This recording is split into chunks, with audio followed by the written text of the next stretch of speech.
Abdul Haji was having breakfast at another mall when he received an SMS from his brother telling him he was in the middle of a terrorist attack on Westgate.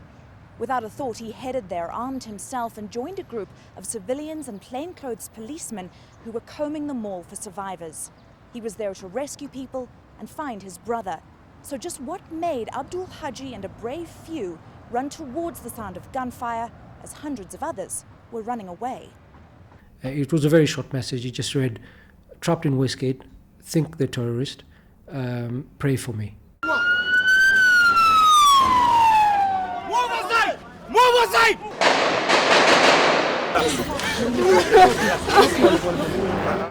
Abdul is 38, the son of Kenya's former defense minister.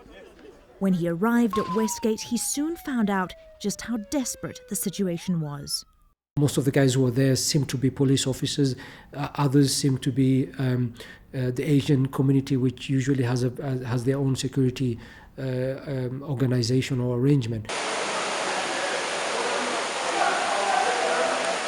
Because they looked very organized. Some of them had protective gear with them, with walkie-talkies.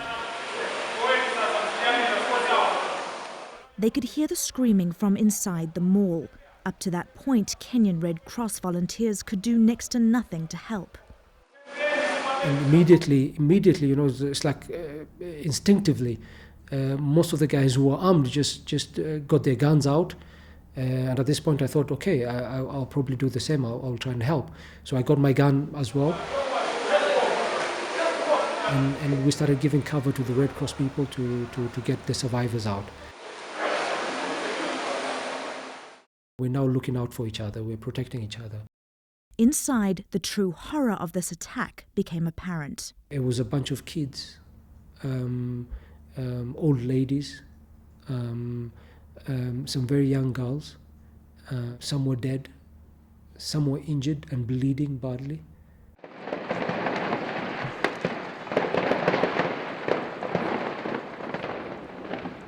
The fighting was far from over. Attackers were holed up at the Nakumatt grocery store, spraying bullets at anything that moved.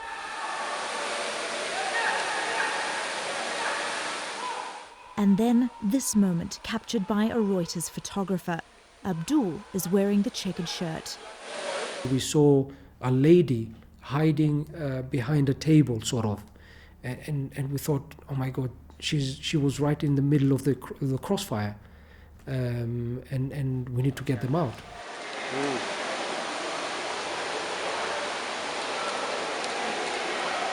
When we reached a good distance to her, we told her, we need you to run to us. And she just whispered to us and told us, I have 3 kids. We asked her, are you able to get the eldest of your kid to run to us? And she just nodded and said, wait.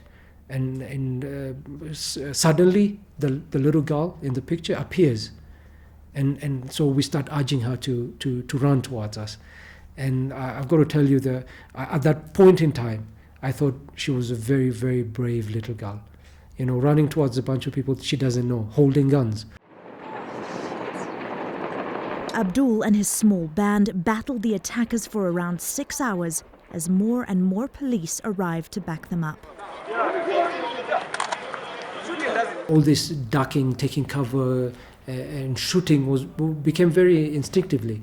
You know, I think our instincts took over, and the thought about staying alive was driving us, and the adrenaline, and the fact that we kept thinking, you know, maybe there are more people to be rescued, and it just kept us going.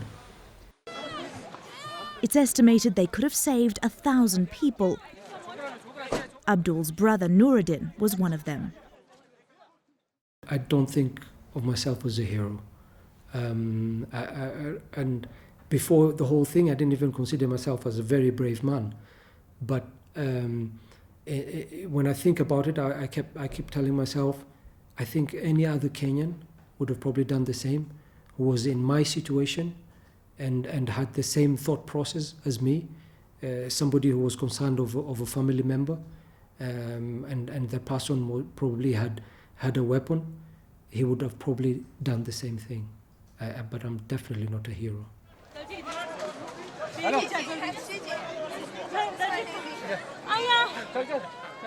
This little girl and the hundreds of others Abdul helped save will likely disagree. Robin Creel at the Westgate Mall in Nairobi, Kenya.